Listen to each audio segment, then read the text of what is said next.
Hello everyone.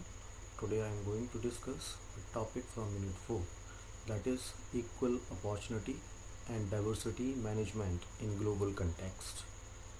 Earlier I have shared an audio of the same topic, but today in this lecture we are going to discuss about a model proposed by Geert Hofstede based on his study conducted on 1,16,000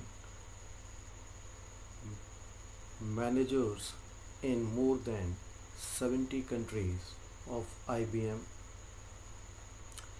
According to Hofstede, culture is the aggregate value, beliefs, and customs that define common characteristics of a human group.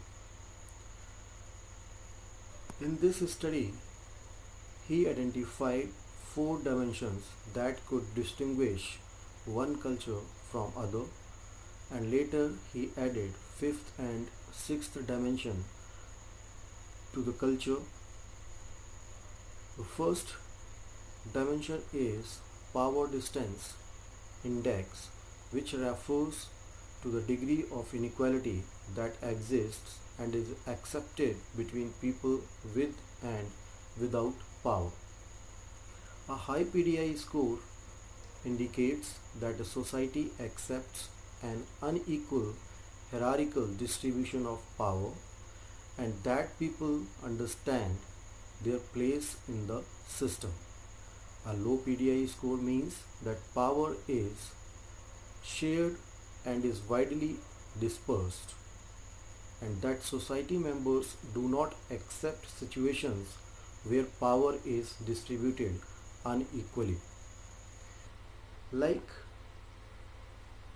according to the model, in a high PDI country such as Malaysia, Morocco, team members will not initiate any action and they like to be guided and directed to complete a task.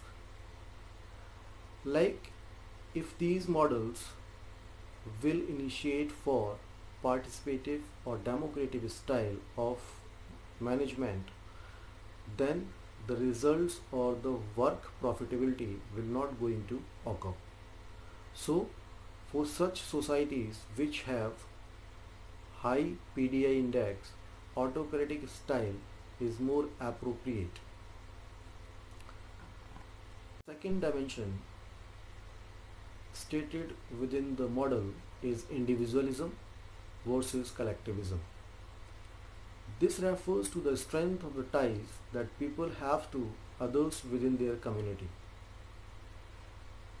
It means it based on the interpersonal connection between individuals. If that connection is high, it means people are having low IDV score, means they possess a strong interpersonal connection, concern for group harmony. On the other hand, if the IDV score or individualism score is high, it means people indicates weak interpersonal connection among those who are not part of a core family. These sort of people take less responsibility for others' action and outcomes. Third dimension of this model is masculinity. This refers to the distribution of roles between men and women. Hofstede defines masculinity as the degree to which the dominant values of a society are success, money, and material things. In masculine societies, the roles of men and women overlap less, and men are expected to behave assertively. Demonstrating your success and being strong and fast are taken as positive characteristics. Basically, in masculine society, or you can say if the score is high, controlling relationship is shown, while if the score is low, then that could be treated as femininity, and in this they have little concern over control. Therefore, femininity is the degree to which the dominant values of society are caring for others and quality of life. In this study, Japan comes out to be at highest score and enjoys highest masculinity, whereas Sweden enjoys highest femininity. If we say application of masculinity, then the country or the societies which are having low masculinity score, people focus on managing through discussion, consensus, compromise and negotiation, while the societies which are having high masculinity score, they prompt to be in controlling behavior. They want to control the behaviors of others rather than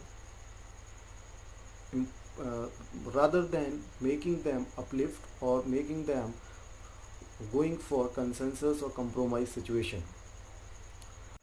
Fourth dimension of this model is uncertainty avoidance. This dimension describes how well people can cope with anxiety. In society that score high for uncertainty avoidance, people attempt to make life as predictable and controllable as possible. These follow formal relationships which include high regard for structure, rituals and procedures.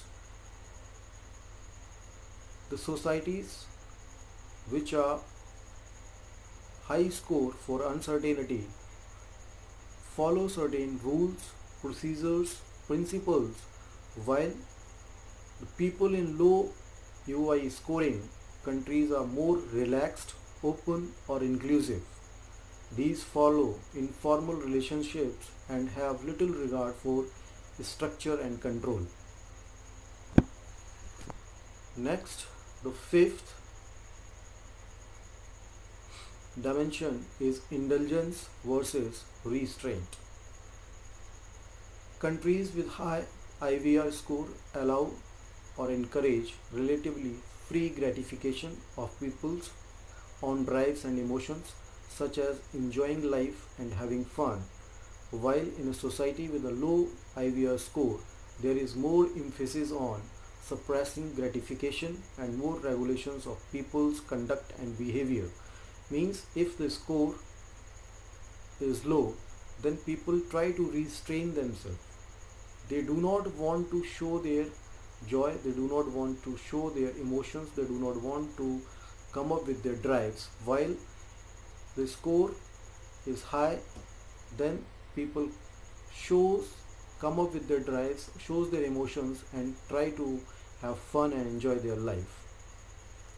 And sixth dimension of this model is based on time, which is long term versus short term orientation. This dimension was originally described as pragmatic versus normative. Countries with long term orientation tend to be pragmatic, modest and more thrifty, while the countries with short term orientation tend to place more emphasis on principles, consistency and truth. So, well, thank you very much and I hope you have enjoyed this session. If you have any sort of query, please feel free to call me and consult over the phone calls. Thank you very much.